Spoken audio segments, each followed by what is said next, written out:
की last episode के and पे हमने देखा था बिमिंग मिंग से कहती है मास्टर सामने एक बैक एली है, यहाँ पर एक तंग रास्ता है, अब दोनों को भागकर वहाँ पर जाना होगा। वहाँ पर ये बड़ा सा ईगल ग्रो आपके पीछे नहीं आ पाएगा क्योंकि इसका साइज काफी ज्यादा बड़ा है। मिंग उसे कहता है चलो फिर ठीक है, हम दोनों वहीं पर चलते हैं। मिंग प्रिंसेस का हाथ पकड़ता है, उसे कहता है मेरे साथ आओ, हमें तेज भागना होगा। लेकिन प्रिंसेस उसके हाथ पे मारती है और अपना हाथ छुड़ा लेती है और उसे कहती है मुझे टच मत करना। मिंग उसे कहता है तुम अभी तक गुस्से में हो, तुम लोग यहाँ पर अपनी जान बचाकर भाग रहे हैं, मैं तुम्हारे साथ कोई फायदा नहीं उठाने की कोशिश कर रहा, तो चुपचाप मेरे साथ भागो। लास्ट टाइम मुझे नहीं पता था कि मैंने तुम्हारे ब्रेस्ट को टच किया है, वो तो गलती से हो गया था, लगता है कि तुम अभी तक गुस्से में हो। जबकि प्रिंसेस उसकी बातें सुनने के बाद बहुत ज्यादा शर्मिंदा हो रही होती है। मिंग उसे कहता है मैंने तुमसे कहा ना कि वो सिर्फ एक गलती थी, मैंने जानबूझकर कुछ भी नहीं किया, इसलिए चलो जल्दी से यहाँ से भागते हैं। अगर हम लोग यहाँ से नहीं भागेंगे तो ये डीमन ईगल क्रो हमें मार डालेगा। वो ईगल क्रो अपने स्पेशल मूव को यूज करता है, वो अपने पंखों को फड़फड़ाता है जिससे एक बड़ा सा हवा का टोर्नेडो बनता है और वो हवा का टोर्नेडो सीधा उन दोनों की तरफ आता है। वो दोनों उसके आगे आगे भाग रहे होते हैं, लेकिन पीछे से हवा का प्रेशर बहुत ज्यादा होता है जिसकी वजह से वो दोनों सामने की तरफ उड़ते हुए जाते हैं। सामने एक दीवार होती है जिसके साथ वो टकराने वाले हैं, वो उस दीवार के साथ टकराएंगे तो उसके साथ टकराने के बाद वो दोनों मर जाएंगे। बिमिंग मास्टर से कहती है मास्टर आपको जल्दी से अपने मार्शल कॉइन को यूज करना होगा, अपने मार्शल कॉइन को सामने की तरफ यूज करो ताकि तुम लोग इम्पैक्ट को कम कर सको। अगर तुम लोग इस तरह डायरेक्टली दीवार के साथ टकराए तो तुम्हारी बॉडी शैटर हो जाएगी। मिंग जल्दी से अपने मार्शल कॉइन को निकाल लेता है और साथ ही लिटिल प्रिंसेस से भी कहता है प्रिंसेस अपने मार्शल कॉइन को यूज करो वरना हम दोनों इसके साथ टकरा कर मर जाएंगे। तो फिर वो दोनों ही अपने पास से अपने मार्शल कॉइन्स को निकालते हैं और उन्हें सामने की तरफ करते हुए उनकी पावर्स को रिलीज करते हैं और सामने की दीवार को तोड़ देते हैं जिससे उनका इम्पैक्ट कम हो जाता है। असल में वो अपनी स्पीड को कम कर रहे हैं और दीवार के साथ टकराकर वो नीचे गिर जाते हैं, इससे उन्हें इतनी ज्यादा चोट नहीं लगती। प्रिंसेस गिरने के बाद बहुत ज्यादा गुस्सा हो जाती है और कहती है मैं रोजविंग डायनेस्टी की प्रिंसेस हूँ, एक डीमन मेरे साथ ऐसे कैसे कर सकता है, मैं इसे अभी दिखाती हूँ कि मैं क्या कर सकती हूँ। वो जल्दी से उठकर खड़ी हो जाती है और अपने पास से एक सील निकालती है जो कि रोजविंग की सील होती है। बिमिंग मास्टर से कहती है मास्टर इसके हाथ में जो स्पेशल इंस्ट्रूमेंट है इसको रोजविंग की सील कहते हैं, अगर इसने इसकी पावर को रिलीज किया तो ये ईगल मॉन्स्टर तो मर जाएगा लेकिन साथ में प्रिंसेस भी मर जाएगी क्योंकि इसके पास इतनी ज्यादा पावर नहीं है इसको एक्टिवेट करने के लिए। प्रिंसेस जैसी अपने सेल की पावर को एक्टिवेट करने लगती है उसी वक्त मिंग आगे बढ़ता है और उसे उठा लेता है और कहता है चलो मेरे साथ। वो चलाना शुरू कर देती है और कहती है ये तुम क्या कर रही हो, मैं उस मॉन्स्टर को मारने वाली थी अपनी सील को एक्टिवेट करने के बाद। मिंग उसे कहता है हमारे पास इतनी ज्यादा पावर नहीं है, हम दोनों भी सिर्फ वॉरियर लेवल पर हैं, तुम इस सील को एक्टिवेट नहीं कर सकती वरना तुम भी मारी जाओगी और साथ में मैं भी मारा जाऊंगा। अब बस शांत रहो। हम लोग जल्दी से उस वैली के अंदर पहुंचने वाले हैं। वो अपने फ्लैश टैप को बार बार यूज कर रहा होता है लेकिन उसकी स्पीड इतनी ज्यादा नहीं है जितनी स्पीड के साथ वो ईगल डीमन क्रो उनके पीछे आ रहा है। मास्टर से कहती है मास्टर वो ईगल क्रो आपके बहुत ज्यादा करीब आ चुका है, वो आपको पकड़ने वाला है, मुझे लगता है कि आपको अपनी साइड स्पिरिट फोर्स को अपने पाँव में इकट्ठा करना पड़ेगा जिससे आपकी स्पीड बहुत ज्यादा बढ़ जाएगी। मिंग उसकी बात मानने के बाद अपनी सारी स्पिरिट फोर्स को अपने पाँव में इकट्ठा करता है जिससे उसकी स्पीड बढ़ जाती है और वो बड़ी स्पीड के साथ उस वैली के अंदर चला जाता है जहाँ पर दोनों साइडों पर पहाड़ होते हैं और डीमन क्रो क्योंकि बड़ी स्पीड के साथ उनके पीछे आ रहा होता है उसकी चोंच भी उसके अंदर फंस जाती है और वो बाहर नहीं निकल पाता और वो वहीं पर चिल्लाना शुरू कर देता है।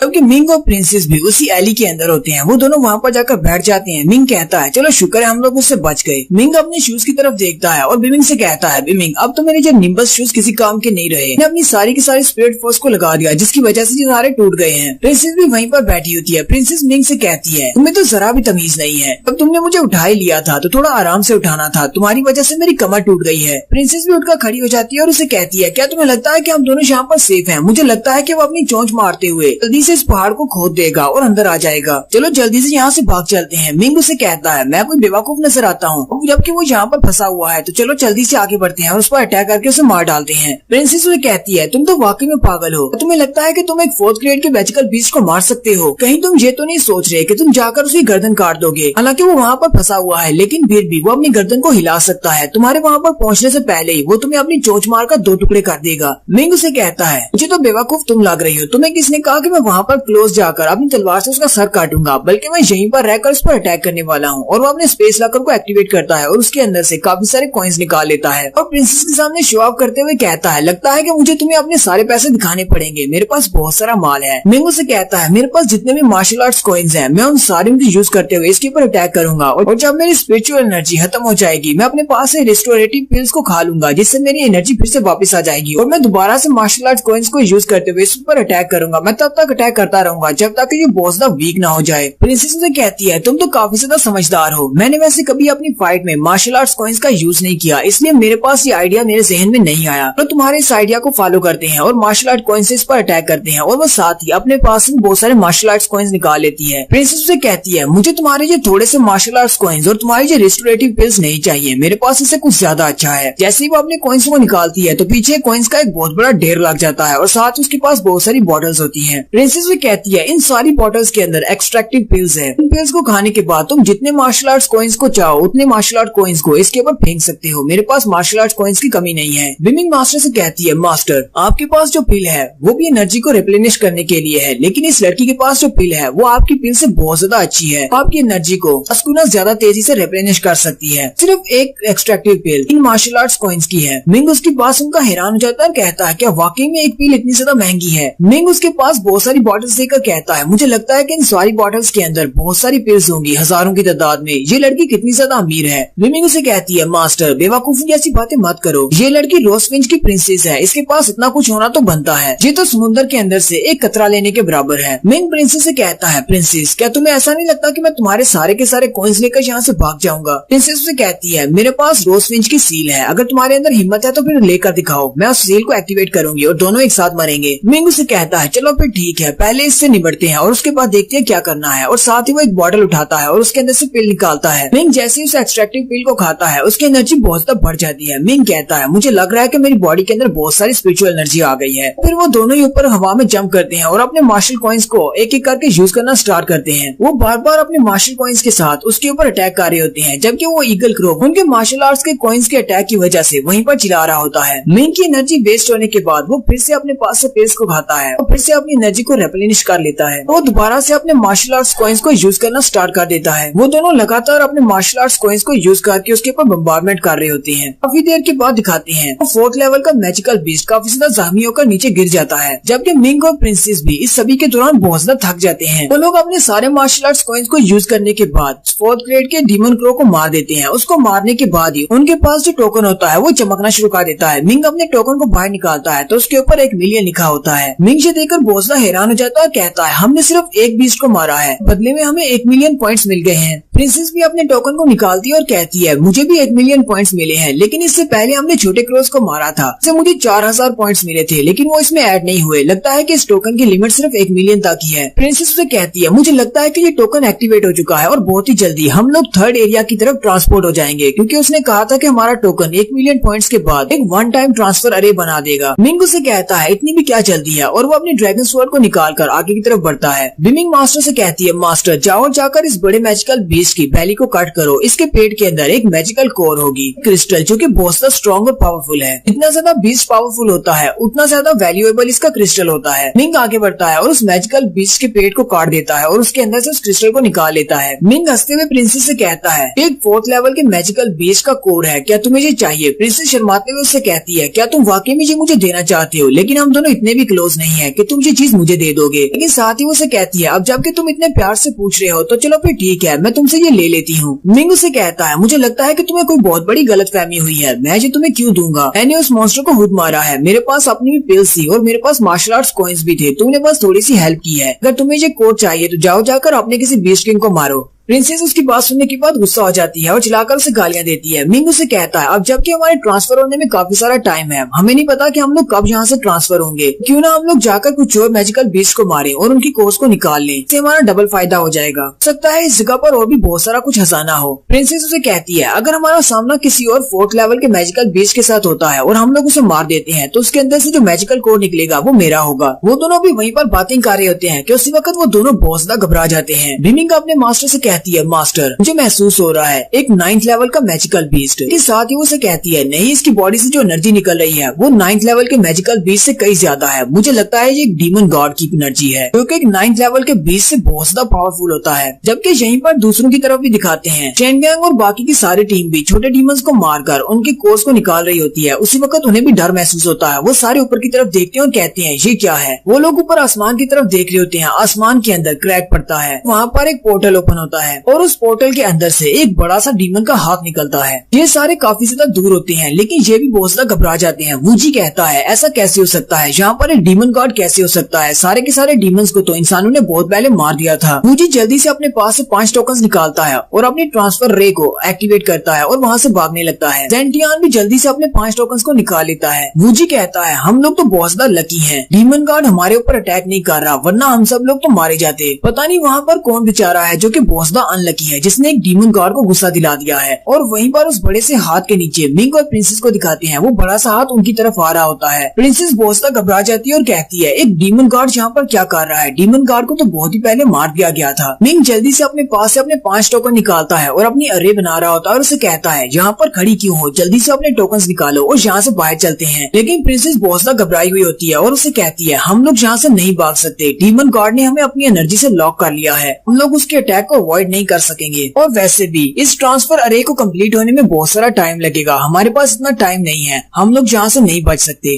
और यहीं पर हमारी एपिसोड 51 का एंड होता है। एक्सप्लेनेशन अच्छी लगी हो तो कमेंट करके जरूर बताइएगा। चैनल को सब्सक्राइब कर दें, वीडियो को लाइक और शेयर कर दें। शुक्रिया।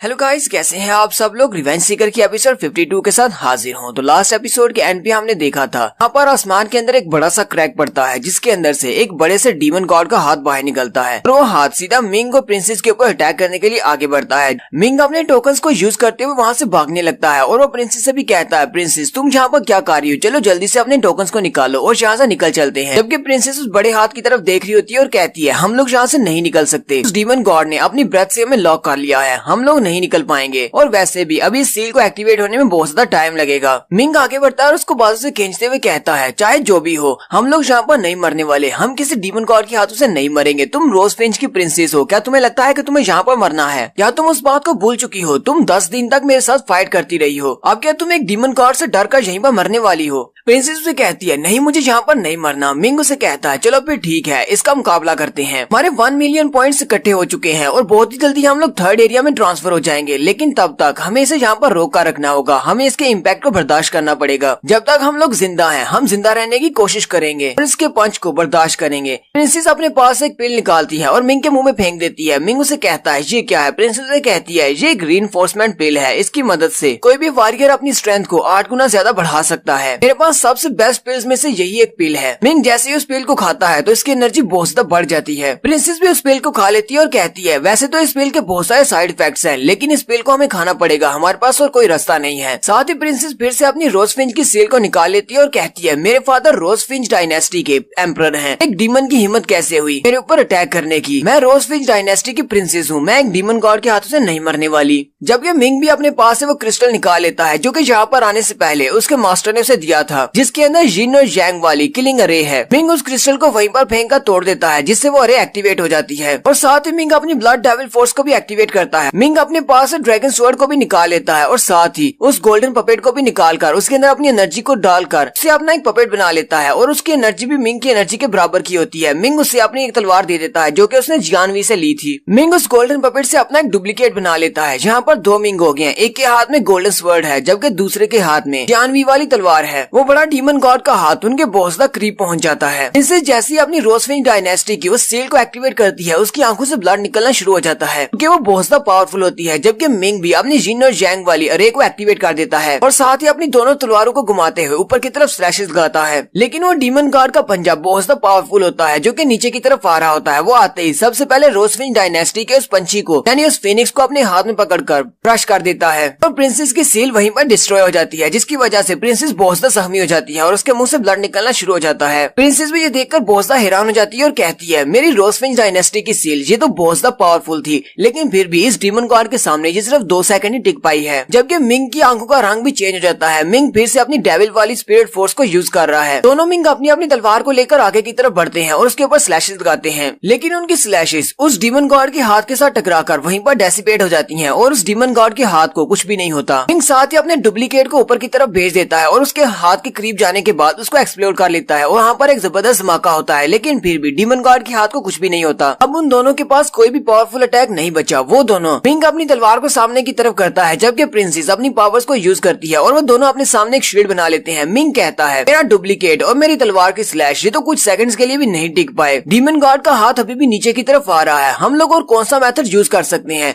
हम तो इसके नीचे आकर क्रश हो जाएंगे। यहीं पर बिमिंग आगे बढ़ती है। मिंग बिमिंग से कहता है बिमिंग ये तुम क्या कर रही हो, तुम कहाँ पर जा रही हो? बिमिंग उसे कहती है मास्टर अब जो कुछ कर सकते थे आपने वो कर दिया, इसके अलावा आप कुछ भी नहीं कर पाएंगे। आपके पास और कोई भी स्पेशल अटैक नहीं बचा। मैं अपने डिवाइन क्लोक को एक्सप्लोर करने वाली हूँ। जैसे ये डिवाइन क्लोक एक्सप्लोर होगा ये मैजिकल रिवर एरिया पूरे का पूरा तबाह हो जाएगा और इसी के साथ ही डीमन गॉड भी तबाह हो जाएगा। इस तरह आप लोग यहाँ से आसानी से भाग सकते हो। मिंग चिल्लाकर उसे कहता है मैं ऐसा कभी नहीं होने दूंगा। मैं यहाँ पर तुम्हारी वजह से पहुंचा हूँ। आज मैं जो कुछ भी हूँ सिर्फ तुम्हारी वजह से हूँ। चाहे मैं यहाँ पर मारी क्यों न जाऊँ, लेकिन मैं तुम्हें यहाँ पर मरने नहीं दे सकता। और साथ ही डीमन गॉड का हाथ उनके एनर्जी शील्ड के साथ आकर टकरा जाता है। मिंग और प्रिंसेस के नीचे का ग्राउंड भी शैटर होना शुरू हो जाता है। वो दोनों अपने घुटने टेक देते हैं, लेकिन अभी तक उन्होंने अपनी फोर्स शील्ड को संभाल कर रखा हुआ है। मिंग और प्रिंसेस की आंखों की तरफ भी दिखाते हैं कि उनकी आंखों से बहुत ज्यादा ब्लड बह रहा होता है क्योंकि वो लोग उसकी फोर्स को बर्दाश्त नहीं कर पा रहे। मिंग की बॉडी के अंदर उसकी हड्डियों को भी दिखाते हैं कि उसकी हड्डियां भी टूटना शुरू हो जाती हैं। और साथ ही मिंग की बॉडी की तरफ दिखाते हैं। मिंग की बॉडी की जगह जगह से ब्लड निकलना शुरू हो जाता है। उसकी सारी बॉडी की हड्डियां टूट जाती हैं। मिंग के बाजुओं के टूटने के बाद वो वहीं पर गिर जाता है, जबकि प्रिंसेस उस शील्ड को अकेले नहीं संभाल पाती और उनकी शील्ड भी टूट जाती है। प्रिंसेस कहती है चाहे हमने कितना ही कोशिश कर ली इसको रोकने की, लेकिन हम लोग डीमन गॉड्स के सामने नहीं टिक सकते। डीमन गॉड्स बहुत ज्यादा पावरफुल हैं। और साथ ही नेक्स्ट सीन दूसरी डायमेंशन का दिखाया जाता है जहाँ पर एक बड़ा सा बुल गॉड खड़ा होता है और उसके हाथ में एक छोटा सा ग्लोब होता है। ये वही ग्लोब है, यानी कि ये मैजिकल रिवर एरिया है। और उसी बुल गॉड के साथ एक फिनिक्स गॉड भी होता है। बुल गॉड उसे कहता है मुझे वहाँ से मैजिकल रिवर एरिया के अंदर से रोजफिंच डायनेस्टी के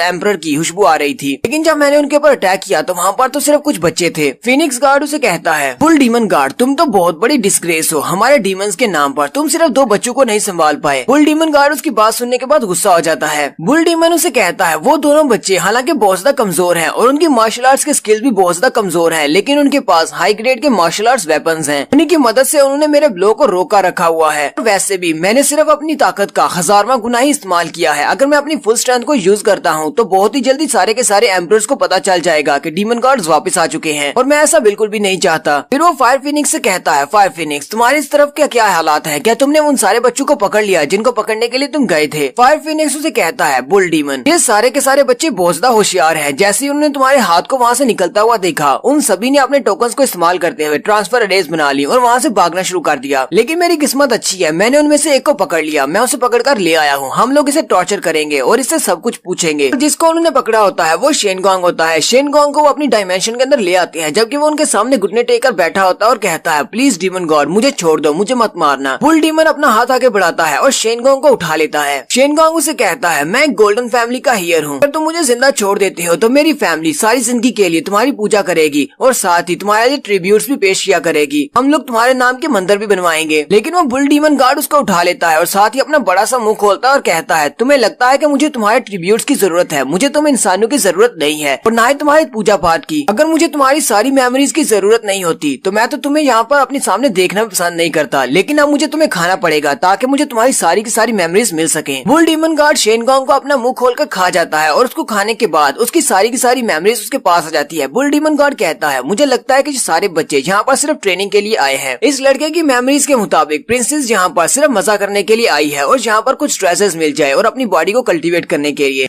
एम्परर रोजफिंच को इस बारे में कुछ भी नहीं पता। फायर फिनिक्स उसे कहता है तो इसका मतलब तो ये है कि हम लोगों को इन बच्चों के पीछे जाने की जरूरत नहीं है, इन बच्चों को जाने देते हैं। डीमन बैटलफील्ड हमारा एक स्ट्रॉन्ग होल्ड है। अगर किसी को पता चल गया कि यहाँ पर डीमंस हैं तो वो सारे एम्परर्स यहाँ पर फिर से अटैक करने के लिए आएंगे। डीमन बुल गॉड उन दोनों को छोड़ देता है, साथ ही उनकी ट्रांसफर अरे भी एक्टिवेट हो जाती है और नेक्स्ट सीन तीसरे लेवल का दिखाया जाता है। मिंग और प्रिंसेस दोनों ही थर्ड एरिया के अंदर जाकर गिरते हैं क्योंकि वो ट्रांसफर हो चुके हैं। मिंग कहता है लगता है कि हमारी ट्रांसफर अरे काम कर गई है। मिंग बिमिंग से कहता है बिमिंग यहाँ की सिचुएशन क्या है? बिमिंग मास्टर से कहती है मास्टर अब आप लोग तीसरे लेवल पर पहुंच चुके हैं। यहाँ पर सिर्फ एक बड़ी सी केव है, इसके अलावा यहाँ पर कुछ भी नहीं है। एक टेबल के ऊपर कुछ रिवार्ड्स रखे हुए हैं और यहाँ पर एक पूल है जिसके अंदर आप लोग अपने जख्मों को हील कर सकते हैं और बॉडी को कल्टीवेट कर सकते हैं। लगता है कि ये सारे आपके रिवार्ड्स हैं। इस पानी के अंदर बहुत सारे नेक्टर्स हैं जो कि आपकी कल्टीवेशन को बढ़ाने और साथ ही अपनी बॉडी को हील करने के लिए बहुत जरूरी है। बिमिंग मास्टर से कहती है मास्टर लास्ट अटैक की वजह से आपके दोनों बाजू टूट चुके हैं और आपकी मेरिडियंस भी कट हो चुकी है, इसलिए इसलिए आपकी सारी की सारी स्पिरिचुअल फोर्स आपकी बॉडी से निकल गई है। आपके इंटरनल ऑर्गन्स भी बहुत ज्यादा डैमेज हुए हैं। मैं आपको साथ साथ हील तो कर रही हूँ, लेकिन मेरी एनर्जी से आपको हील करना इतना ज्यादा पॉसिबल नहीं है। इसमें बहुत ज्यादा टाइम लगेगा। आपको जल्दी से जल्दी इस पानी के अंदर जाना होगा। ये नेक्टर आपकी बॉडी को बहुत ही जल्दी हील कर देंगे। मिंग उठने की कोशिश करता है। बिमिंग उसे कहती है, मास्टर अभी आपको उठने की जरूरत नहीं है, वरना आपकी बॉडी जितनी भी हील हुई है वो फिर से दर्द करना स्टार्ट कर देगी। थोड़ी देर के लिए यहीं पर रुको, मैं आपको हील करती हूँ, फिर आप पानी के अंदर चले जाना। मिंग उसे कहता है, जरा प्रिंसेस की तरफ देखो, उसकी हालत मुझसे भी ज्यादा बुरी है, क्योंकि उसने रोजफिंच सील को यूज किया है। इसी वजह से वो बहुत ज्यादा जख्मी हो चुकी है। अगर इसे पानी के अंदर नहीं भेजा गया तो ये मर जाएगी। मिंग के क्योंकि दोनों बाजू टूट चुके हैं, इसलिए वो अपने हाथों की मदद से उसे खींचकर पानी के अंदर नहीं ले जा सकता। इसीलिए वो अपने मुंह को यूज करते हुए उसकी हुड से पकड़ता है और उसे अपने मुंह से खींचते हुए पानी के अंदर ले जाता है और वो दोनों पानी के अंदर जाकर लेट जाते हैं। नेक्स्ट सीन 3 दिन के बाद का दिखाया जाता है। पानी के अंदर लेटे हुए उन्हें 3 दिन गुजर जाते हैं। 3 दिन के बाद उनकी बॉडीज बिल्कुल हील हो जाती हैं। सबसे पहले मिंग को होश आती है। मिंग उठकर बैठ जाता है और कहता है, मेरी पूरी की बॉडी हील हो चुकी है। लेकिन वो पानी के अंदर हाथ लगाता है और कहता है, पानी कहाँ गया? यहाँ पर तो बहुत ही कम पानी बचा है, बाकी का पानी कहाँ चला गया है? मिंग कहता है, मेरी बॉडी पहले से काफी ज्यादा लाइट हो गई है। बिमिंग उसे कहती है, मास्टर आपको बहुत ज्यादा बधाई हो। इस पूल के अंदर जितना भी नेक्टर था उसका 70% आपने एब्जॉर्ब कर लिया है, जिसकी वजह से आपका अवतार चेंज हो गया है। अब पहले आपकी बॉडी एक मिडिल ग्रेड की बॉडी थी, लेकिन अब आपके पास एक डिवाइन ग्रेड की बॉडी आ गई है, या फिर आप इसको डिवाइन अवतार भी कह सकते हैं। मिंग उसे कहता है, तुम्हारे इस बात से क्या मतलब है कि अब मैं एक डिवाइन बॉडी रखता हूँ? इसका मतलब है कि मैं उन गोल्डन फैमिली के हेयर्स के बराबर हूँ और लैंसू की तरह मेरे पास भी एक स्पेशल बॉडी आ गई है। ये अवतार होता क्या है और ये डिफरेंट तरह के अवतार्स क्या होते हैं और डिफरेंट तरह की बॉडीज का क्या इफेक्ट होता है? मिंग उसे सारे अवतार के बारे में बताती है। उसे कहती है, सबसे पहले मोर्टल अवतार होता है जो कि सबसे ज्यादा वीक है, उसके बाद स्पिरिचुअल अवतार आता है और तीसरे नंबर पर ट्रेजर अवतार आता है। आपके पास ट्रेजर अवतार है जिसे डिवाइन अवतार भी कहते हैं। सबसे लास्ट पर होली अवतार आता है जो कि आपकी लैंसू है। लैंसू की बॉडी एक होली बॉडी है। एक डिवाइन अवतार होने से आपको ये फायदा होगा, आप जो भी मार्शल आर्ट्स के स्किल को मास्टर करना चाहेंगे आप सिर्फ थोड़ी सी मेहनत के साथ उस स्किल को मास्टर कर लेंगे। और यहीं पर हमारी एपिसोड 52 का एंड होता है। एक्सप्लेनेशन अच्छी लगी हो तो कमेंट करके जरूर बताइएगा। चैनल को सब्सक्राइब कर दे, वीडियो को लाइक और शेयर कर दे। शुक्रिया।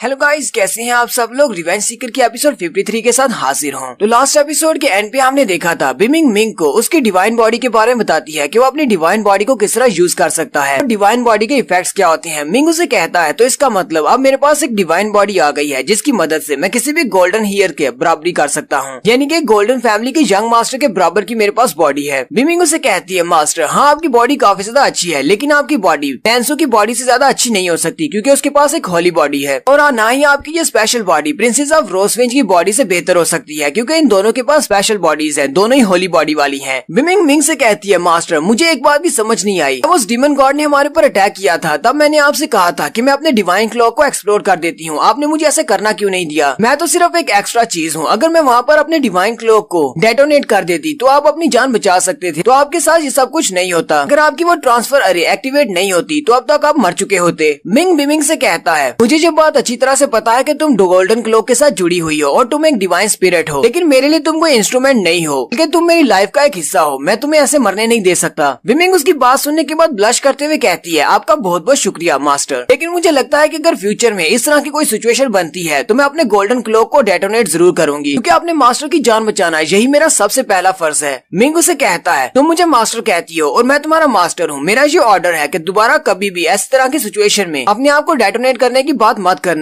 लेकिन साथ ही मिंग उसे कहता है, जरा रुको तो सही, थोड़ी देर पहले तुम ब्लश कर रही थी, तुमने तो कहा था कि तुम्हारे पास कोई फीलिंग्स नहीं है, लेकिन फिर तुम यहाँ पर अचानक से ब्लश कैसे कर सकती हो? बिमिंग मास्टर से कहती है, मास्टर मेरे पास तो कोई फीलिंग्स ही नहीं है, मुझे नहीं पता किस बारे में बात कर रहे हैं, मुझे आपकी समझ नहीं आ रही। मिंग उसे कहता है, मैंने खुद देखा है, तुम थोड़ी देर पहले ब्लश कर रही थी। बिमिंग अपनी गलती को छुपाने के लिए जल्दी से अपने पास से कुछ व्हाइट लाइट निकालती है और मिंग की आंखों में डाल देती है और कहती है, मास्टर लगता है कि आपकी आंखें भी दर्द कर रही हैं और आपकी आंखों में चोट लगी है, इनका इलाज करना चाहिए। जबकि मिंग चिल्लाना शुरू कर देता है। थोड़ी देर के बाद रोजफिंच की प्रिंसेस को भी होश हो जाती है। प्रिंसेस उठती है और कहती है, ये मैं कहाँ पर हूँ, ये कौन सी जगह है? लगता है कि हमारी ट्रांसफर अरे ने काम कर दिया। वो पानी के अंदर बैठी होती है। प्रिंसेस कहती है, लगता है कि ये नेक्टर वाला पूल है, ये तो हमारे पैलेस के पूल से भी बड़ा है, लेकिन इसके अंदर नेक्टर इतने ज्यादा नहीं है, इसमें तो बहुत ही कम नेक्टर है। मिंग से कहता है, इस पानी के अंदर भी बहुत सारे नेक्टर्स है, लेकिन हम दोनों ने वो सारे के सारे नेक्टर्स अपनी बॉडी के अंदर एब्जॉर्ब कर लिए हैं। प्रिंसेस सामने की तरफ देखती है तो सामने मिंग खड़ा होता है। प्रिंसेस पहले तो उसकी तरफ देख रही होती है, ये यहाँ पर क्या कर रहा होता है, लेकिन साथ ही शर्माते हुए अपनी बॉडी को ढकना शुरू कर देती है क्योंकि पानी के अंदर गिरने की वजह से उसके कपड़े गीले हो चुके हैं। चिल्लाकर मिंग से कहती है, कमीने तुम यहाँ पर क्या देख रहे हो, दूसरी तरफ मुंह घुमाओ। प्रिंसेस भी उठकर खड़ी हो जाती है। मिंग उसे कहता है, मुझे तो यकीन नहीं हो रहा कि तुम अभी तक जिंदा हो। प्रिंसेस उसे कहती है, तो तुम क्या चाहते थे कि मैं मर जाऊं? साथ ही मिंग उसे कहता है, अब बस भी करो, तुम्हें अपनी बॉडी को अपने हाथों से छुपाने की जरूरत नहीं है। मुझे तुम्हारी जैसी छोटी बच्ची में कोई इंटरेस्ट नहीं है, मेरे पास पहले से एक गर्लफ्रेंड है। प्रिंसेस काफी ज्यादा हैरान होती है और मिंग से कहती है, तुमने मेरी जान क्यों बचाई है? अगर मैं यहीं पर मर जाती तो मेरे पास जो कुछ भी है तुम वो सब कुछ ले सकते थे। अगर कोई मार्शल आर्ट्स का डोमिनेटर लेवल का मास्टर भी यहाँ पर होता तो उससे भी ये सब कुछ चाहिए होता। मेरे पास बहुत सारे मार्शल कॉइन्स हैं और बहुत सारी मेडिसिन हैं। मिंग से कहता है, मुझे वो सारा कचरा नहीं चाहिए, मुझे सिर्फ मार्शल आर्ट्स की तलाश है। और वैसे भी तुमने कहा था कि हम दोनों दोस्त हैं और मैं तुम्हारे साथ ऐसा कैसे कर सकता हूँ? चलो ठीक है, मुझे अपना नाम तो बताओ, तुम्हारा नाम क्या है? प्रिंसेस बड़े ही एक्शन के साथ उसके सामने खड़ी हो जाती है और कहती है, मैं रोजफिंच एम्परर की 7th डॉटर हूँ, मेरा नाम रोजफिंच प्रिंसेस जू जियांग है। मिंग से कहता है, तुम्हारा नाम तो बहुत ज्यादा बुरा है, ये तो एक कॉमन नाम है, मेरा नाम मैचलेस ये सबसे ज्यादा अच्छा है।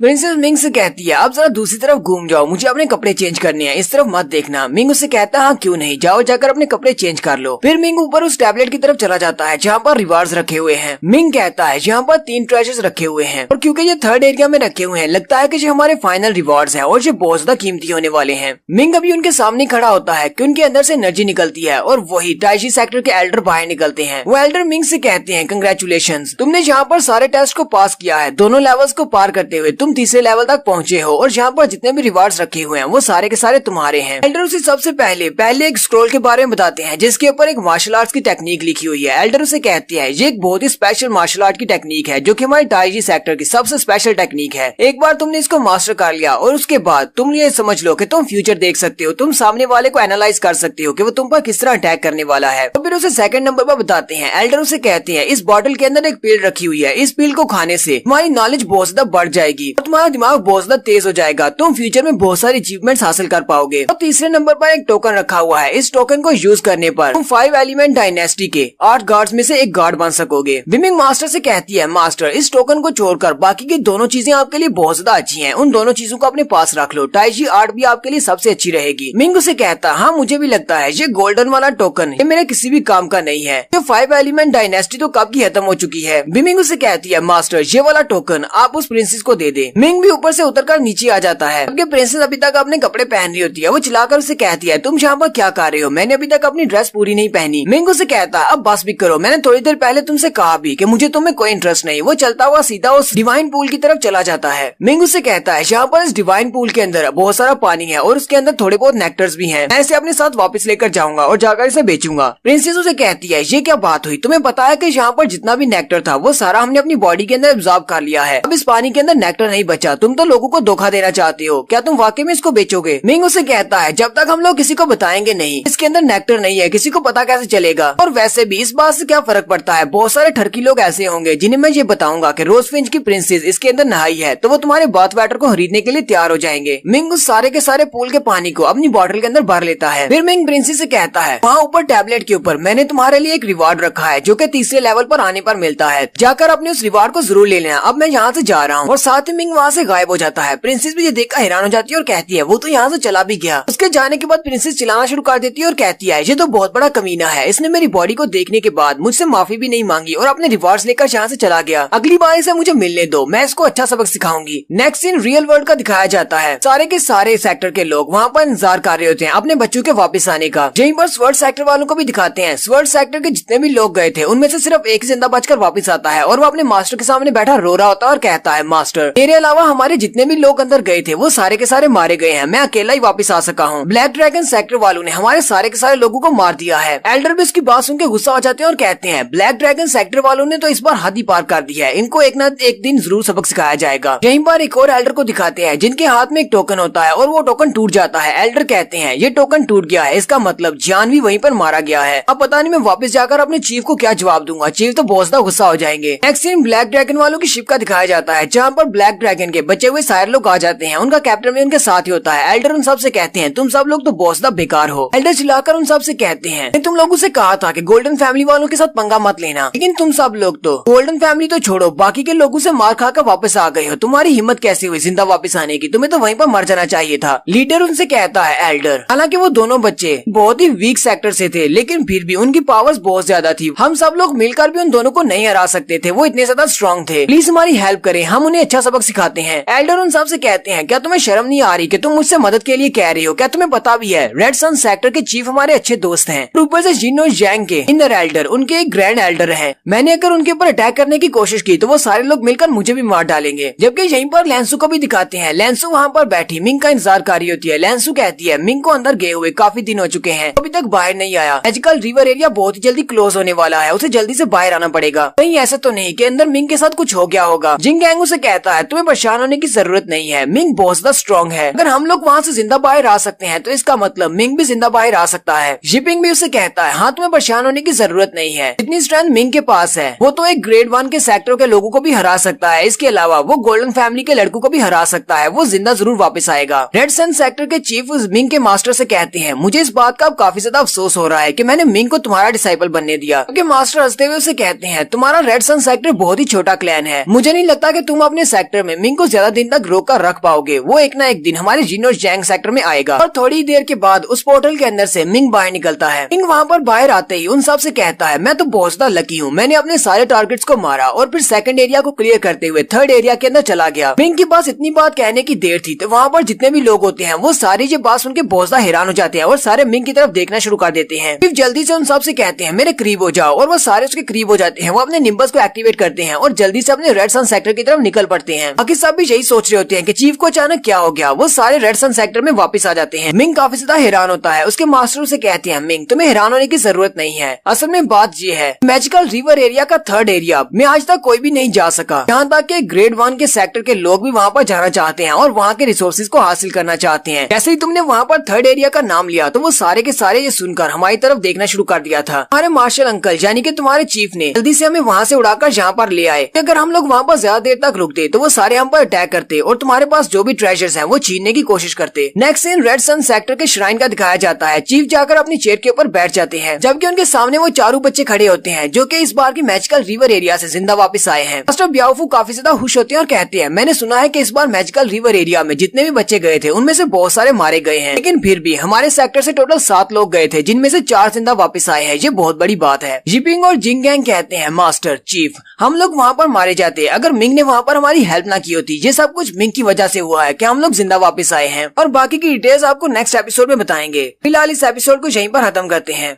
एपिसोड की एक्सप्लेनेशन अच्छी लगी हो तो कमेंट करके जरूर बताइएगा। चैनल को सब्सक्राइब कर दे, वीडियो को लाइक और शेयर कर दे। शुक्रिया।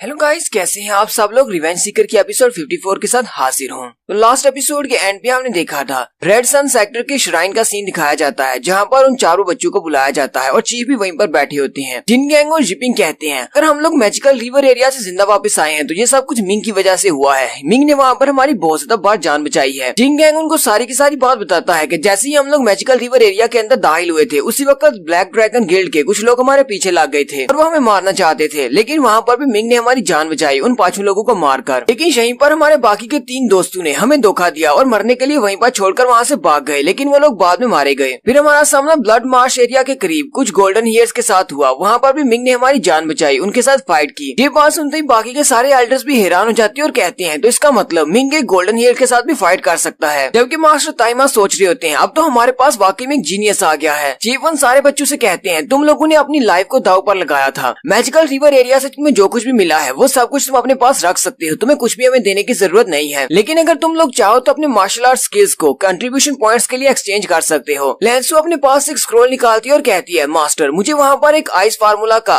मार्शल स्किल मिला था, मैं इसको अपने कंट्रीब्यूशन पॉइंट्स के लिए बेचना चाहूंगी। मुझे लगता है कि ये ग्रेड 1 की मार्शल आर्ट कल्टीवेशन टेक्निक है। चीफ ये देखकर बहुत ज्यादा खुश हो जाते हैं और कहते हैं ये आइस फार्मूला ये तो हमारे रेड सन सेक्टर के फार्मूला से काफी ज्यादा बेहतर है, ये क्योंकि ग्रेड 1 का है इसलिए हम तुमसे ये ले लेते हैं क्योंकि ये बहुत ज्यादा अच्छा है। यहीं बार मिंग अपनी माइंड ट्रांसमिशन को यूज करते हुए चीफ से कहता है, चीफ मैंने वहाँ पर एक डिवाइन आर्ट को सीखा है, मुझे लगता है वो टाइजी सेक्टर की एक डिवाइन आर्ट है। चीफ भी उसकी बात सुन के बहुत ज्यादा हैरान हो जाते हैं। नेक्स्ट सीन में वो सारे लोग वापस चले जाते हैं। रात के वक्त मिंग लेंसू के साथ अपने घर के बाहर बैठा होता है। लेंसू मिंग से कहती है, मैजिकल रिवर एरिया में जाना ये तो बिल्कुल एक सपने की तरह था। मिंग उसे कहता है, ये कोई सपना नहीं था बल्कि ये हकीकत थी, हम लोग बहुत ज्यादा अमीर हो चुके हैं। मिंग उसे कहता है, अब मेरे पास बहुत सारे मार्शल कॉइन्स हैं, मैं तुम्हारे लिए कुछ एलिक्सर खरीद कर लाऊंगा, उनको खाने के बाद तुम्हारी कल्टीवेशन बहुत ही जल्दी बढ़ेगी क्योंकि तुम्हारे पास एक स्पेशल बॉडी है, इसलिए तुम बहुत ही जल्दी अपनी वॉरियर स्टेज में आ जाओगी। मैं चाहता हूँ कि तुम जल्दी से जल्दी कल्टीवेट करके मेरे लेवल तक आ जाओ। लेंसू से कहती है, जो मार्शल आर्ट्स का स्किल मैंने मास्टर को दिया था, मास्टर ने मुझे उसके बदले में 100 मिलियन कंट्रीब्यूशन पॉइंट्स दिए हैं। उन 100 मिलियन कंट्रीब्यूशन पॉइंट्स को अगर हम लोग मार्शल कॉइन्स के लिए एक्सचेंज करते हैं तो उससे 1 लाख मार्शल कॉइन्स बनते हैं। अब तो मैं अपनी मर्जी से जो चाहे वो खरीद सकती हूँ। अब मुझे तुम्हारे कॉइन्स की जरूरत नहीं है और मैं तुम्हारे कॉइन्स भी वापस कर सकती हूँ जो तुमने मुझे दिए थे। मिंग उसे कहता है, मुझे वो सारे के सारे कॉइन्स वापस नहीं चाहिए क्योंकि अब तुम भी सारी की सारी मेरी हो, इसलिए उन कॉइन्स की क्या वैल्यू है। वो दोनों आगे बढ़कर एक दूसरे को किस करने लगते हैं, लेकिन उसी वक्त जिंगैंग वहाँ पर भागता हुआ आ जाता है और उसे कहता है, मिंग तुम्हें बहुत ज्यादा बधाई हो, मैजिकल रिवर एरिया से जिंदा वापस आए हो और अभी अभी चीफ ने अनाउंस किया है कि वो तुम्हें एक इनर डिसाइपल बना रहे हैं। जिंगैंग को वहाँ पर देखकर लेंसू जल्दी से मिंग को पीछे की तरफ धक्का दे देती है। जिंगैंग जी देखकर हंसना शुरू कर देता है और कहता है, लगता है कि मैं गलत टाइम पर यहाँ पर आ गया हूँ, तुम दोनों अंदर रूम में जाकर ये सब कुछ कंटिन्यू कर सकते हो। लेंसू उठकर खड़ी हो जाती है और साथ में वो बहुत ज्यादा शर्मा रही होती है और जिंगैंग से कहती है, प्लीज सीरियस रहो, और वो अंदर चली जाती है। लेंसू के वहाँ से चले जाने के बाद जिंगैंग मिंग से कहता है, मैं यहाँ पर तुम्हें बधाई देने के लिए आया हूँ मैजिकल रिवर एरिया से जिंदा वापस आने के लिए और साथ ही तुम्हें एक इनर डिसाइपल बनने पर भी। जिंगैंग उसे कहता है, अब तुम जबकि एक इनर डिसाइपल बन गए हो, तुम्हें कुछ नए रूल्स को फॉलो करना पड़ेगा। इनर डिसाइपल्स को बहुत सारे रिसोर्सेज मिलते हैं, लेकिन उन्हें सेक्टर के लिए बहुत सारे कंट्रीब्यूशन पॉइंट्स को भी अर्न करना पड़ता है। मिंग उसे कहता है, हाँ मैंने भी ये बात पहले सुनी है, मैंने सुना है कि इनर डिसाइपल्स को हर 3 महीने के बाद एक मिशन के ऊपर जाना पड़ता है जहाँ से उन्हें कंट्रीब्यूशन पॉइंट्स मिलते हैं। जिंगचैंग उसे कहता है, हाँ तुमने बिल्कुल ठीक सुना है, लेकिन ये सारे के सारे मिशन इतने ज्यादा डेंजरस नहीं होते क्योंकि हमारे चीफ ऐसा नहीं चाहते कि अपने सारे के सारे इनर डिसाइपल्स को इतना ट्रेन करने के बाद किसी डेंजरस मिशन पर भेजकर उन्हें मरवा दिया जाए। तुम इन मिशन को बहुत ही आसानी से पूरा कर सकते हो, लेकिन तुम्हें अपने आसपास ध्यान रखना पड़ेगा क्योंकि बाकी के सारे इनर डिसाइपल्स कोई भी तुम्हारे इनर डिसाइपल बनने की वजह से खुश नहीं है। मिंग उसे कहता है, हाँ ये बात तो मुझे बहुत पहले से पता है, जब मैं एक आउटर डिसाइपल था तब भी मैंने बहुत सारे इनर डिसाइपल्स को अपोज किया था, यहाँ तक कि कुछ एलीट डिसाइपल्स भी मेरे खिलाफ हैं। अब जबकि मैं मैजिकल रिवर एरिया से भी जिंदा वापस आ गया हूँ तो ये सारे के सारे लोग मुझसे बहुत ज्यादा जेलस होंगे और फिर से मुझे मारने की कोशिश करेंगे। Next scene red sun sector के किसी हिस्से का दिखाया जाता है, यहाँ पर जज हांग बैठा होता है और वो काफी ज्यादा घबराया हुआ होता है। वो कहता है, चीफ ने मिंग को एक इनर डिसाइपल बना दिया है और अब तो वो हमारी बराबरी का हो गया है, साथ ही वो एक वॉरियर लेवल का भी है। अगर वो मुझसे बदला लेने के लिए आया तो मैं उसको क्या कर पाऊंगा, वो मुझे मार ना डाले। हालांकि मैं अभी अपने वॉरियर लेवल के 6 ग्रेड पर हूँ, लेकिन अगर वो इसी तरह मेहनत करता रहा तो उसकी कल्टीवेशन मुझसे बहुत ज्यादा बढ़ जाएगी और 1 साल के अंदर अंदर वो इतना काबिल हो जाएगा कि वो मुझे मार सके। जज हांग बहुत ज्यादा घबराया हुआ होता है और कहता है, अब मैं क्या करूँ, मैं तो बहुत बड़ी मुश्किल में पड़ गया हूँ। वहीं पर दरवाजा खुलता है और वो और भी ज्यादा घबरा जाता है और कोत कहता है, कौन है वहाँ पर। शाओजी वहाँ पर आता है और उसे कहता है, हांग तुम्हें क्या हो गया है, लगता है कि तुम्हें रात को नींद नहीं आती, तुम तो बहुत ज्यादा परेशान लग रही हो, तुम्हारी ये हालत कैसे हो गई है। जानू हांग उससे कहता है, आप यहाँ पर क्या करने के लिए आए हैं, मैं आपके लिए क्या कर सकता हूँ। शाओजी क्योंकि एक एलीट डिसाइपल है इसलिए इसकी रिस्पेक्ट करता है। शाओजी उसे कहता है, जानू हांग मैंने सुना है कि मिंग के साथ तुम्हारा एक झगड़ा चल रहा है और तुमने उसको मारने की भी कोशिश की थी। अब जबकि मिंग एक इनर डिसाइपल बन चुका है, बहुत ही जल्दी वो तुमसे आगे निकल जाएगा, सिर्फ 1 ही साल में वो इतना काबिल हो जाएगा कि वो तुम्हें मार सके। हांग जल्दी से भागता हुआ उसकी टांगों के साथ चिपक जाता है और कहता है, मुझे पता है कि तुम्हारे पास कोई ना कोई प्लान होगा, मुझे जल्दी से बताओ हम लोग उससे कैसे निपट सकते हैं। मैं मिंग के हाथों से मरना नहीं चाहता, प्लीज मुझे कुछ बताओ कि मैं कैसे मिंग को मार सकता हूँ। शाओजी उसे कहता है, ये तो बहुत ही आसान है, जाओ जाकर उसे मार डालो। मैजिकल रिवर एरिया के अंदर से उसे बहुत सारे ट्रेजर्स मिले थे और वो सारे के सारे उसके पास हैं। अगर अभी तुम उसको मार देते हो तो उसके पास जितने भी ट्रेजर्स हैं वो सारे तुम्हारे हो सकते हैं। मुझे लगता है कि वो सारे ट्रेजर्स 1 लाख मार्शल कॉइन्स के बराबर के तो होंगे। हांग उससे कहता है, लेकिन हम लोग ऐसा कैसे कर सकते हैं, मास्टर ब्याओफू से हमेशा प्रोटेक्ट करते हैं, मैं ऐसा नहीं कर सकता, और अगर मैं उसको मार भी देता हूँ तो फिर चीफ भी उसकी साइड पर है, चीफ मुझे मार डालेंगे। शाओजी उसे कहता है, हमारे यहाँ पर एक रूल है कि हर 3 महीने के बाद इनर डिसाइपल्स को एक मिशन के ऊपर जाना पड़ता है। अब जबकि मिंग भी एक इनर डिसाइपल है, 3 महीने के बाद उसे भी एक मिशन पर जाना पड़ेगा। हमारे सारे एल्डर्स बहुत ज्यादा बिजी हैं, इसलिए उनके पास इतना टाइम नहीं है कि वो किसी बच्चे के साथ एक मिशन पर जा सकें, इसलिए मिंग इस मिशन पर अकेला होगा। मिंग को जो टास्क मिलने वाली है मैं उसके रूट का मैप तुम्हारे पास ले आऊंगा, फिर तुम्हारे लिए बहुत ज्यादा आसान होगा वहाँ पर रास्ते में जाना और उसको मार डालना। रही बात चीफ की, तो चीफ के लिए हमारे पास एक बहुत ही अच्छा प्लान है। हांग कहता है, तुम्हारे कहने का क्या मतलब है, क्या तुम लोग चीफ को हटाने वाले हो। शाओजी उसे कहता है, हाँ तुमने बिल्कुल ठीक समझा है, फ्यूचर में हमारा रेड सन सेक्टर हमारे चीफ शेंजू के हाथ में नहीं होगा, बल्कि इसकी कुर्सी चेंज होने वाली है। सिर्फ रेड सन सेक्टर की ही नहीं बल्कि स्टेट ऑफ द जैन की एम्परर की गति चेंज होने वाली है। बहुत ही जल्दी एक रिजीम चेंज होने वाला है और उसके बाद शिव को संभालना बहुत ज्यादा आसान हो जाएगा। नेक्स्ट सीन 3 महीने के बाद जैन स्टेट के पैलेस का दिखाया जाता है, जहाँ पर छोटा प्रिंस अपने फादर जो कि जैन स्टेट के एम्परर है उनके पास बैठा होता है, क्योंकि उसके फादर यानी कि जैन स्टेट के जो किंग है वो मर चुके हैं और उनके पास ही बैठा रो रहा होता है। ये टोटल 3 भाई हैं। इसका नाम हाउ जैन है और ये सबसे छोटा है, लेकिन फादर ने मरने से पहले इसको क्राउन प्रिंस बना दिया था क्योंकि ये फ्यूचर में नया किंग बनेगा। जबकि हाउ जैन का बड़ा भाई भी वहीं पर होता है। हाउ जैन अपने भाई से कहता है, हमारे इंपीरियल फिजिशियन ने कहा था कि फादर अभी 2 साल तक और जिंदा रह सकते हैं, लेकिन फिर ये इतनी आसानी से मर कैसे गए? अभी रात को तो बिल्कुल ठीक थे, अभी इनको क्या हो गया है? जबकि हमारे फादर मर चुके हैं, मेरे बाकी के दोनों भाई कहाँ पर हैं? वो लोग यहाँ पर क्यों नहीं आए? वो फादर को देखने के लिए क्यों नहीं आए? उसका भाई आगे हंसना शुरू कर देता है और कहता है, तुम दूसरे भाइयों के बारे में पूछ रहे हो, वो फादर को इस तरह देख नहीं सकते थे, वो फादर से बहुत ज्यादा प्यार करते थे, इसलिए वो दोनों भी अपने फादर के साथ ही ऊपर चले गए हैं। हाउ जैन चिल्लाकर उसे कहता है, तुम बहुत बड़े कमीने हो, तुम हमारे भाई होने के लायक नहीं हो। फादर ने तुम्हें हमेशा ही बहुत ही प्यार दिया है, लेकिन फिर भी तुमने हमारे दोनों भाइयों को भी मार दिया और साथ ही फादर को भी कत्ल कर दिया है। तुम तो एक जानवर से भी ज्यादा बुरे हो। हाउ जैन का भाई उसे कहता है, तुम्हें लगता है कि तुम्हारे बाप ने मुझे बहुत ही अच्छे से ट्रीट किया है? अगर इतने अच्छे से ट्रीट किया है तो फिर तुम्हें क्यों क्राउन प्रिंस बनाया? मुझे क्यों नहीं बनाया? मैं तुमसे बड़ा हूँ, ये हक मेरा था। अगर तुम मुझे एक जानवर कह रही हो तो इसका मतलब तुम भी एक जानवर हो, क्योंकि हम दोनों एक फैमिली से हैं। और साथ ही उसके पीछे से कुछ और लोग निकलते हैं। वो उन सबसे कहता है, जल्दी से हाउ जैन को भी मार डालो, क्योंकि मैं एक बहुत ही अच्छा इंसान हूँ, इसलिए मैं एक छोटे बच्चे को यहाँ पर अपने बाप के लिए रोता हुआ नहीं देख सकता, इसको भी अपने बाप के पास ही भेज दो। और वो तीनों लोग उस पर अटैक करने के लिए आगे बढ़ते हैं, हाउ जैन को मारने के लिए। लेकिन वहीं पर हाउ जैन का गार्ड वहाँ पर आ जाता है और वो आते ही उन तीनों पर अटैक करता है, जिससे वो तीनों पीछे की तरफ गिर जाते हैं और वो हाउ जैन को बचा लेता है। हाउ जैन का भाई कहता है, ये तो बहुत ही इम्प्रेसिव बात है। जब हाउ जैन की माँ यहाँ पर शादी करके आई थी तब वो अपनी फैमिली से अपने साथ एक ग्रैंड मास्टर को लेकर आई थी और उसे अपना गार्ड बना लिया था। लेकिन अब जबकि एम्प्रेस तो मर चुकी है, तुम उसके बेटे को प्रोटेक्ट कर रहे हो। लेकिन अफसोस की बात यह है कि वो इस गार्ड को अपने लिए भी तो इस्तेमाल कर सकती थी। अगर वो इस गार्ड को अपने लिए इस्तेमाल करती तो आज वो जिंदा होती, लेकिन उसने अपने बेटे की हिफाजत के लिए अपने गार्ड को छोड़ दिया, जिसकी वजह से वो मारी गई। वो प्रिंस उस गार्ड से कहता है, अगर तुम एम्प्रेस को प्रोटेक्ट कर रहे होते तो मेरे लिए ये काम बहुत ज्यादा मुश्किल हो जाता, एम्प्रेस को मारना। तो शुक्र है कि तुम वहाँ पर नहीं थे, मैंने बहुत ही आसानी से एम्प्रेस को भी मार डाला। ये बात सुनने के बाद हाउ जैन और भी ज्यादा गुस्सा हो जाता है और रोते हुए कहता है, क्या तुमने मेरी मॉम को भी मार डाला? तुम बहुत बड़े कमीने हो, तुमने मेरे डैड को मारा, मेरे भाइयों को मारा और मेरी मॉम को भी मार दिया। मेरी माँ ने कभी भी तुम्हें एक सौतेले बेटे की तरह ट्रीट नहीं किया, उन्होंने हमेशा तुम्हें अपने बेटे की तरह ट्रीट, और वो तुम्हारे साथ हमेशा ही बहुत ही अच्छे से पेश आती थी। हाउ जैन का भाई आगे से हंसना शुरू कर देता है और कहता है, हाँ मैंने तुम्हारी माँ को मारा है, साथ ही मैंने अपने फादर को भी मारा है और अपने भाइयों को मारा है, तुम मेरा क्या बिगाड़ लोगे? क्योंकि मुझे यहाँ पर थ्रोन मिल रहा है, थ्रोन के सामने तो फैमिली का प्यार भी कुछ भी नहीं है। मैं सारी की सारी फैमिली को खत्म करने को तैयार हूँ, लेकिन एक किंग बनने के हाथ मैं कुछ भी कर सकता हूँ। गार्ड अपनी तलवार निकालता है और उस पर अटैक करने के लिए आगे बढ़ता है और कहता है, तुम एक मॉन्स्टर हो, तुमने अपने सारी फैमिली वालों को मार डाला ताकि तुम एक किंग बन सको, और अब तुम हमारे छोटे क्राउन प्रिंस को भी मारना चाहते हो। मुझे तुम्हें यहीं पर मारना होगा, तुम्हें जिंदा रहने का कोई हक नहीं। लेकिन जैसे वो उस पर अटैक करने लगता है, वहीं पर उसके ऊपर कोई अटैक करता है और वो अपने 100 स्टेप बॉक्सिंग के साथ उस पर अटैक करता है, जो कि रेड सन सेक्टर की एक टेक्निक है। वो गार्ड भी पीछे की तरफ हट जाता है और कहता है, ये तो रेड सन सेक्टर की टेक्निक है, लेकिन ये बहुत ही पावरफुल टेक्निक है, लगता है कि यहाँ पर कोई एल्डर है जो कि इसका साथ दे रहा है। उसी वक्त एक एनर्जी से बना हुआ एरो भी उसकी तरफ उड़ता हुआ आता है और उसकी तलवार के साथ आकर टकराता है, जिससे वो और भी ज्यादा पीछे की तरफ धकेला जाता है। गार्ड भी काफी ज्यादा जख्मी हो जाता है। वो पीछे हटने के बाद कहता है, ये तो रेड सन सेक्टर और स्कॉर्चिंग सन सेक्टर वाले हैं। उन दोनों एल्डर से कहता है, मुझे इस बात की उम्मीद नहीं थी कि तुम लोग भी थर्ड प्रिंस के साथ मिले हुए हो। यहीं पर एल्डर गोंगसन को दिखाते हैं, जो कि रेड सन सेक्टर के इनर डिसाइपल हैं, और एक और एल्डर जिनका नाम एल्डर जी जाओ होता है और जो शूटिंग सन सेक्टर से हैं। लोग थर्ड प्रिंस का साथ दे रहे हैं रजीम चेंज में। और यहाँ पर जब गार्ड को लगता है कि वो इनको हरा नहीं सकेगा, वो अपने साथ उस छोटे प्रिंस को लेता है और वहाँ से भाग जाता है। और यहीं पर हमारी एपिसोड 54 का एंड होता है। एक्सप्लेनेशन अच्छी लगी हो तो कमेंट करके जरूर बताइएगा। चैनल को सब्सक्राइब कर दे, वीडियो को लाइक और शेयर कर दे। शुक्रिया।